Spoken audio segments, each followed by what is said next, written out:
Joining us now is Democratic Congressman Mark Pocan of Wisconsin. Congressman, good to see you. I want to put up a poll.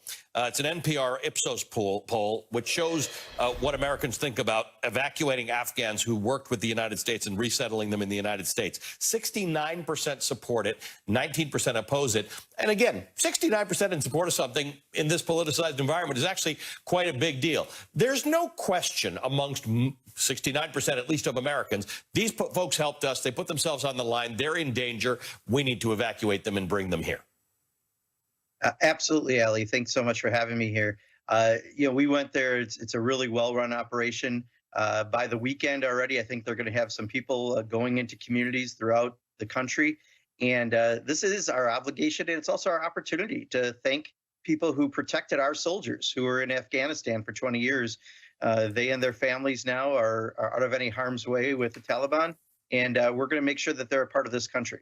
Interestingly enough, there are some conservatives who are putting I don't want to put the pictures up because they're frankly offensive, but pictures of these groups of refugees. I don't know if they're real or they're just random Muslims that they put pictures up of, and instilling fear. You really want these people here? You really want these people in this country? Our history in America with refugees across the board has been overwhelmingly positive. People forced out of their own countries who are allowed into the United States kiss the ground that they come to and generally make themselves very hardworking and successful in America.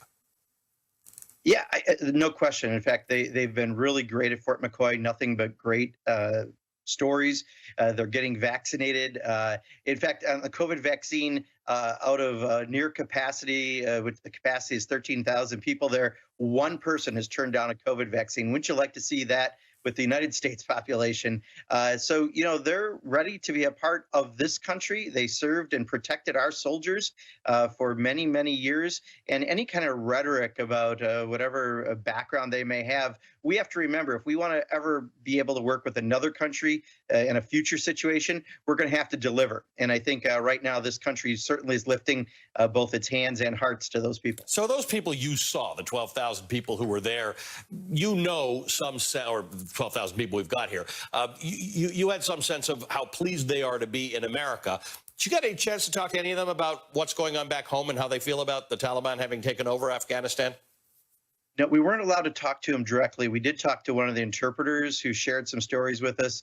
But this is something where we really are doing our best right now. They're doing their best at the facility. It's going near perfect in the transition. And now, they're finding 50,000 places across the country to host folks. So people will be going throughout the country. But this is really important that we get it done right. I think we're on the right track. And, I give President Biden a lot of credit because he made a very tough but important decision to leave Afghanistan. And I think at the end of the day, you look at polling there as well, people agree with that decision. What do you think, as a member of Congress, we need to be thinking about as next steps with Afghanistan? We've heard from Tony Blinken, the Secretary of State, that we do not think we're going to be recognizing or anytime soon recognizing the Taliban. But, these flights that are taking off out of Kabul, there's a certain amount of coordination that is going to have to be done because, like it or not, the Taliban are now the government of Afghanistan. Yeah, I think we're going to have to see how the Taliban decides to proceed, if they're going to really be a more responsible government or if we're going to have additional issues. But I think what's important is we need to double our efforts in getting more folks out of Afghanistan, especially some of the interpreters. I think there is an issue with some of the families still are in Afghanistan.